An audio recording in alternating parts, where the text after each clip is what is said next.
Welcome to The Hypnotist, the show that gives you inside access to cutting-edge hypnosis with real clients facing genuine issues. Brought to you by the hypnotherapist demanded by celebrities, CEOs, and even royalty, Adam Cox. These recordings took place live from Adam's clinic in London's world-famous Harley Street. This podcast features powerful hypnosis, so do not listen while driving or operating machinery.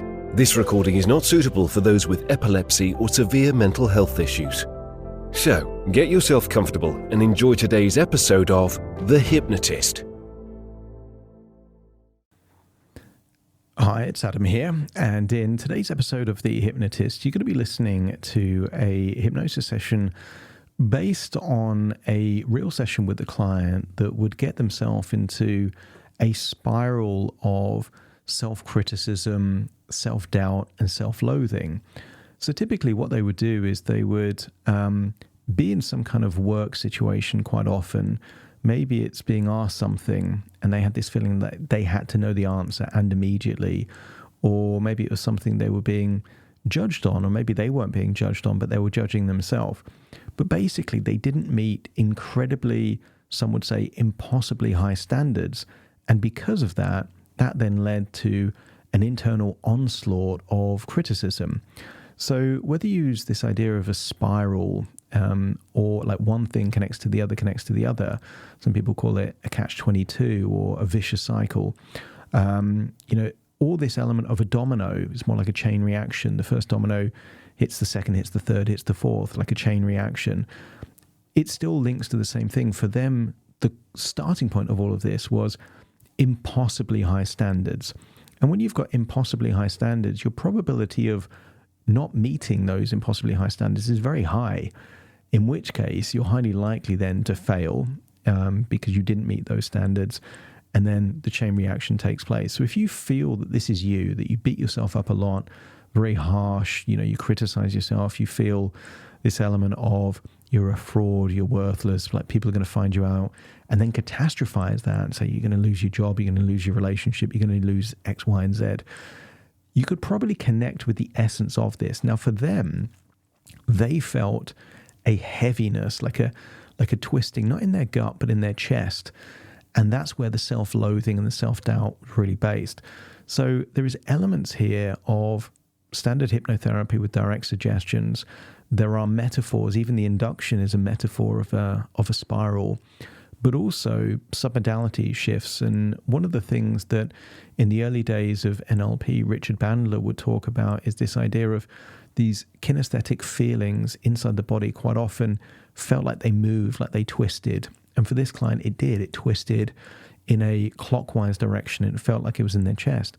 So pulling it out and then doing the opposite and changing those submodalities can be very, very powerful to make someone feel different, because effectively these are sensations, these are subjective evaluations, but they're true and real for that individual. Everyone's had this sense of, feeling like something isn't right, and they'll say, I feel it in my gut, something's not right here. These are sensations, real sensations that feel real for that individual. And they are linked to evaluations, emotions, and those kind of things. And when you change them, it actually changes a lot of things. So this is a two-pronged attack, changing these impossibly high standards to manageable standards and manageable expectations, but also having the ability to reverse the spiral so it works for them rather than against them. So if you are harsh on yourself, you might benefit from this.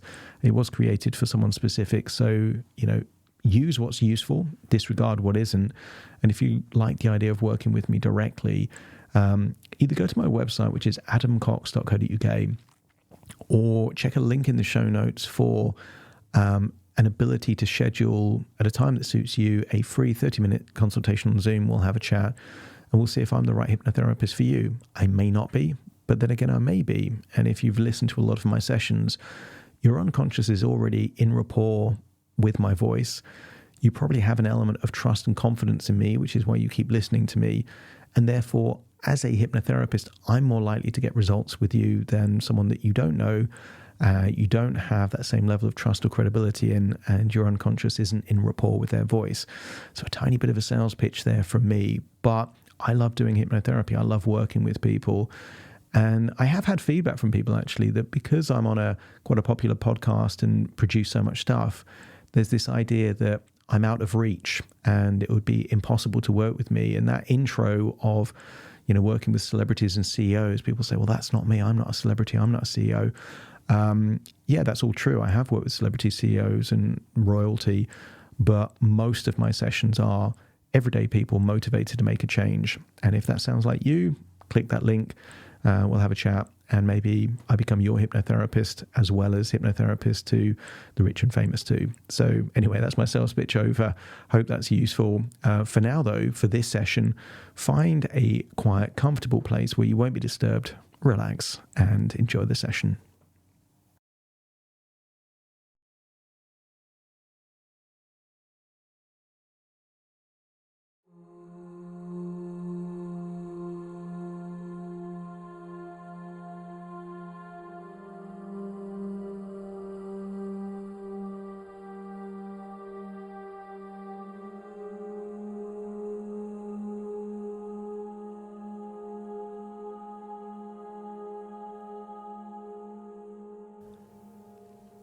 Take a deep breath in, and as you breathe in a feeling of resourceful relaxation, and as you exhale, just allow any feelings of stress, worry, or tension to feel like it's leaving your body as you exhale. Breathing in that feeling of resourcefulness and exhaling that tension. And just scan your body for any clues of tension. Maybe it's in your jaw, your neck, your shoulders, your forehead. And give permission for that tension to be released. As you breathe in that relaxation, allow the tension to dissolve, to melt away, and feel it leave your body, almost like a dark mist as you breathe out, enabling you to feel deeper and deeper relaxed with each and every breath.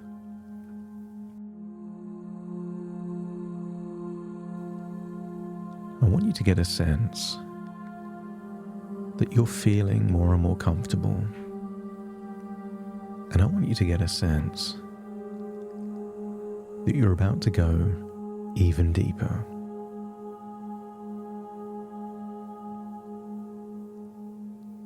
I want you to use the power of your imagination to imagine a gigantic water slide. But I want you to imagine this water slide in a very specific shape. I want you to imagine it like a giant spiral. It's high up, and it ends up in a warm pool of water. But it starts off wide, and then it gets narrower and narrower until it reaches the point where the water slide ends, and then you would fall into the water. And I want you to get a sense that this spiral is fun, reminding you of wonderful childhood memories where there was no expectations, nothing you had to do right. All you needed to do was to slide and allow gravity to take you downwards. And I wonder if you could imagine what color this water slide is. Is it a bright color like yellow or blue or orange? And is there flowing water in the slide? Perhaps you could imagine being in your own water park, standing at the top of this giant spiral slide. And very soon, I will count downwards from 10 to 1. When I say the number 10, you will imagine launching yourself into this spiral. And as I count downwards, you will imagine going down the spiral slide. And perhaps you can even slow down time. That if it would take just a few seconds to go down this slide, make it slower, like you're going down the spiral slide in slow motion. 10, launching into the slide. Feeling a sense of fun, freedom, liberation. Nothing to do, nothing to get right. Just enjoy. And then 9, continue down this spiral.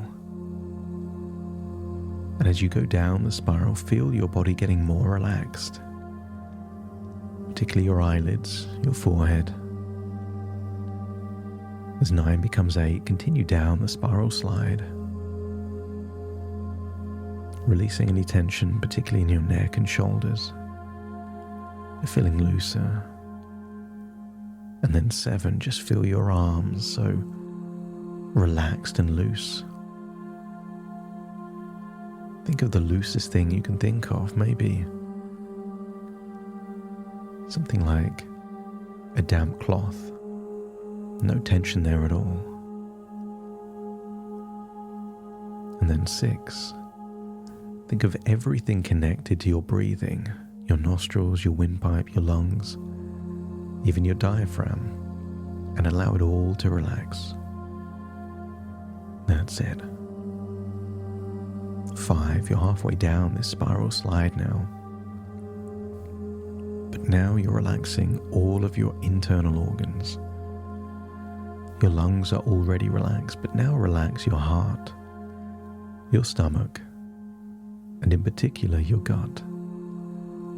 Just allow it to relax even deeper as 5 becomes 4 and that relaxation spreads downwards into your legs, and then 3 all the way down to your feet, and then 2, just imagine it rippling up from your toes to the top of your head, and then 1 down to the top of your head and down to the very bottom of your toes and the tips of your fingers, and then 0, just imagine falling out of that spiral slide into a relaxing pool of warm water. But imagine you've got this water park all to yourself, and find a very specific place in this water park that you would feel relaxed. And maybe it's some kind of whirlpool or jacuzzi, or maybe it's a sun lounger, or maybe something else. And when you found that place to relax in, let me know by nodding your head. That's it.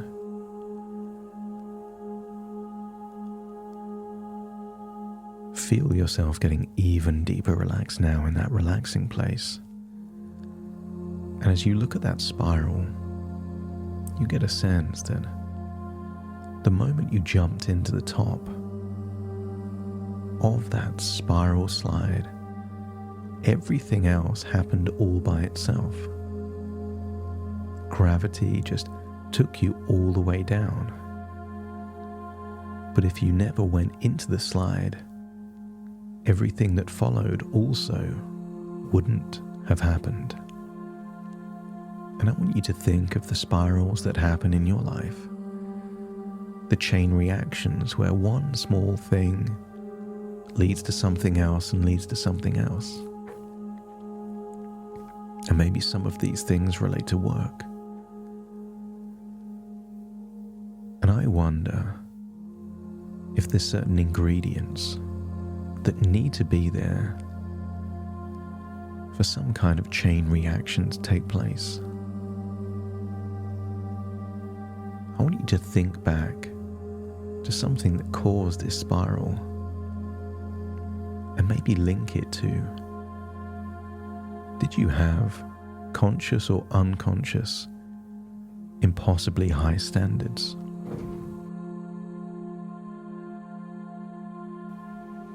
Words like should or enough give clues that the goalpost can always be moved.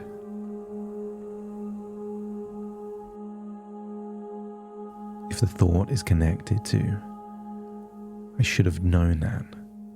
I should have done better. That wasn't enough. These are all clues that impossibly high standards are the very start of that spiral. And if it feels like that's true, let me know by nodding your head. And I want you to get a sense of thinking about one of these things that caused a spiral and lowering your standards and expectations so that you absolutely exceed those very manageable expectations. Some people have the expectation that they will do their best. As long as they do their best, then that's enough.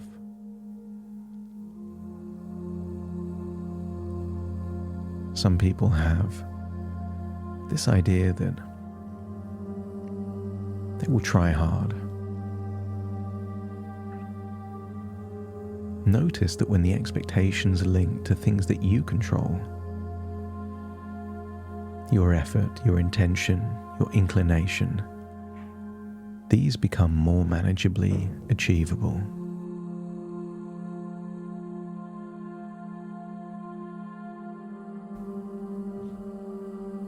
But when the standard is that everything has to be perfect, everything has to be 100%, that if you could have done something even a tiny bit better, then it wasn't enough. These are clues of impossibly high standards that you can never meet. Which is fine if it doesn't bother you that much, but if it creates a chain reaction, a spiral within you, then it's hurting you, not helping you.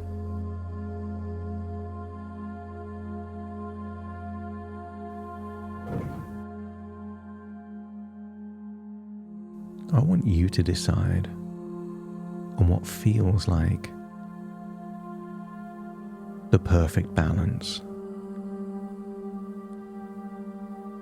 Something that means you are diligent, ethical, you work hard, you concentrate, you think something through, but not impossibly high. Maybe good enough is that you do something that you believe is right at the time.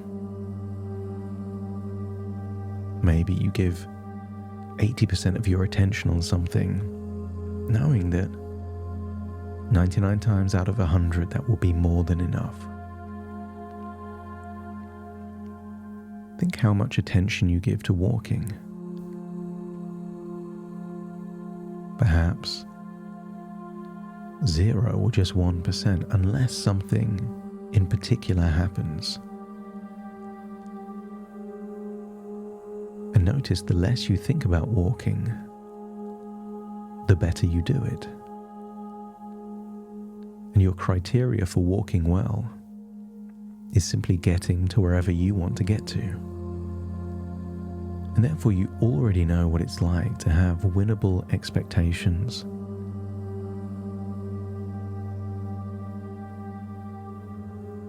If success at walking is that you had to walk at the exact pace, in the exact rhythm, in a particular way, in order to walk well, you would even get walking wrong. But you don't. As long as you get to where you want to get to, the way you walk is good enough. And allow your mind to take this idea and map it across to how you work. You already know how to do most of this stuff. You can do it without thinking most of the time. And therefore, enough is simply doing your best or meeting the expectations of someone else, so long as they're fair.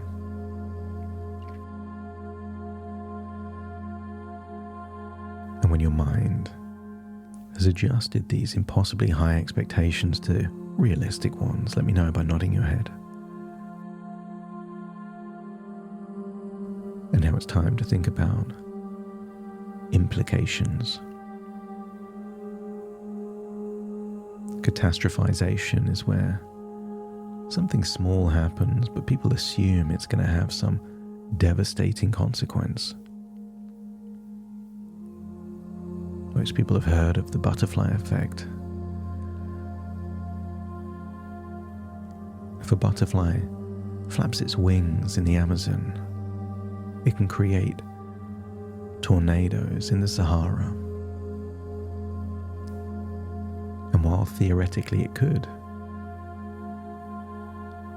if all it took was a butterfly to flap its wings to guarantee that happening, there would be devastation all around the world, all the time, and there isn't. Just because something could happen doesn't mean it will happen. I want you to come to the conclusion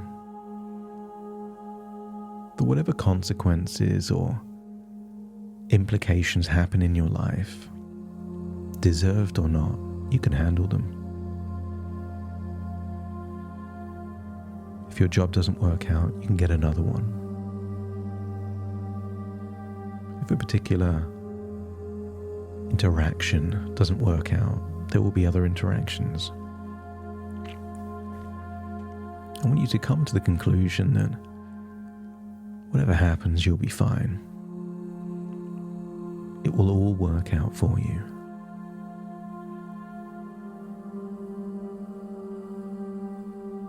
I want you to get a sense that sometimes when bad things happen, they lead to good things. As you relax there in that water park, just imagine a scene in your mind's eye.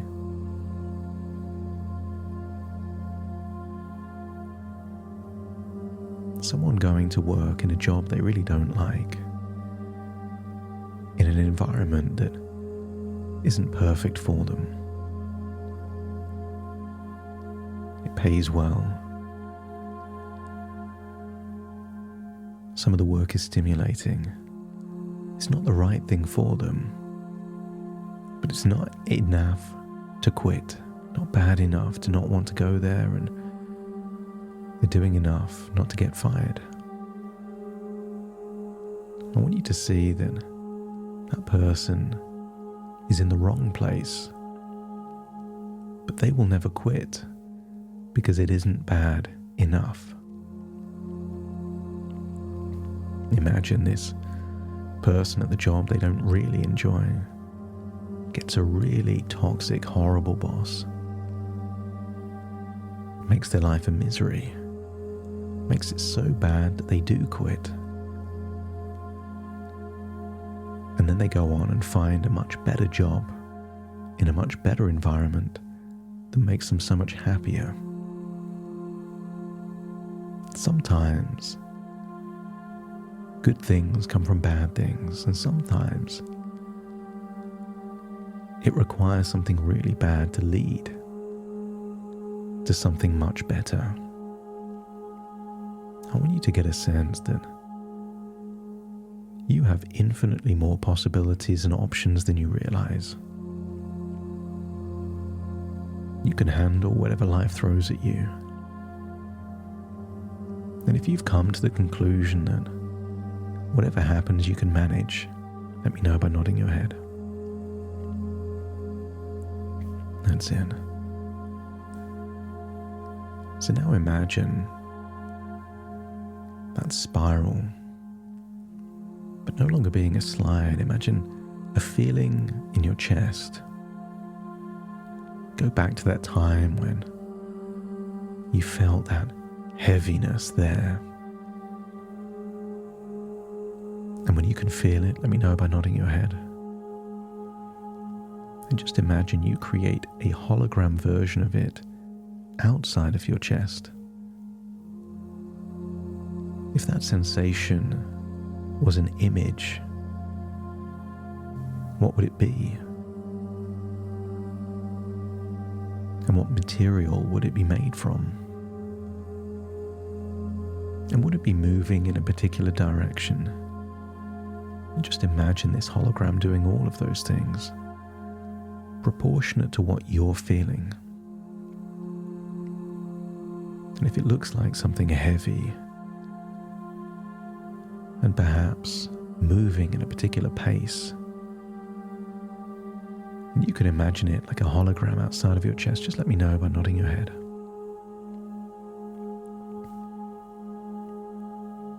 And I want you to try something. Try changing the material or even the shape of that thing so it becomes so much lighter. Maybe make it of feathers or carbon fiber, lightweight plastic, something so light, and notice how it changes how you feel inside. Change the color of it, the texture of it, to make it really bright and fun. Imagine changing the direction of it.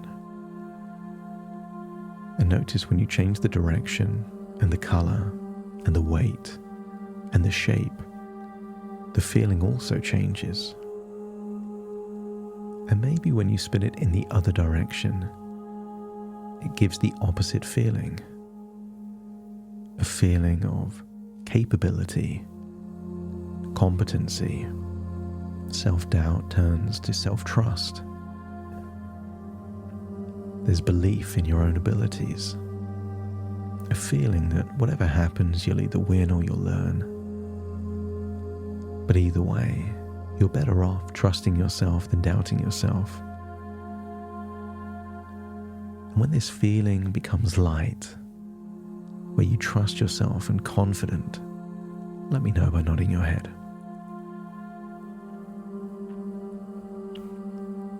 And then place the hologram back in that exact location, but keep it spinning in that new direction, with that new color, that new lightness. The trust is now the default way. You will trust yourself unless there is irrefutable evidence not to. You will believe you can do something unless there is absolute evidence that you can't. You will start from the basis of competency, self-belief and self-trust, unless there is enough evidence to dispel that. And in doing so, don't be surprised if when you get a question, you respond quickly. You quickly check something if you're not sure, but you go with your gut. You trust that you have the competency. You trust that everything will be fine. And if it isn't, you'll learn from it. I want you to get a sense that this feels more liberating, more free. That you get to enjoy your work and your life much more. And when it feels like this is how it's feeling now, you've lowered those impossibly high standards, created a belief that whatever happens, you'll be fine, and felt that that heavy feeling is now giving you energy rather than taking it, giving you confidence rather than criticism. Let me know by nodding your head. That's it. It's time to take all of these feelings back. And don't be surprised in the next few days and weeks. You start making different evaluations. It's what you do that sets the expectation, not something impossible to achieve.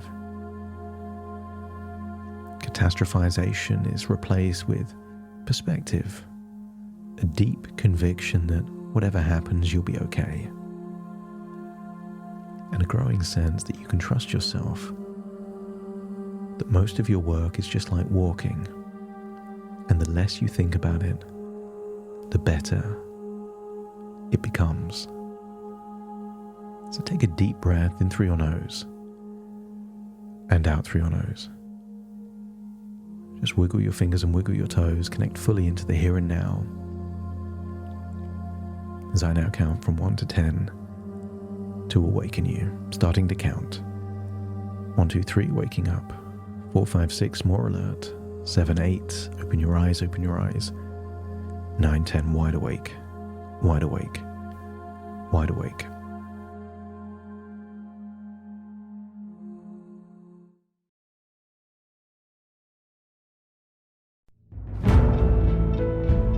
Thank you for listening to The Hypnotist with Adam Cox, the show that gives you inside access to cutting-edge hypnosis with real clients facing genuine issues. To automatically receive the latest episodes, please subscribe.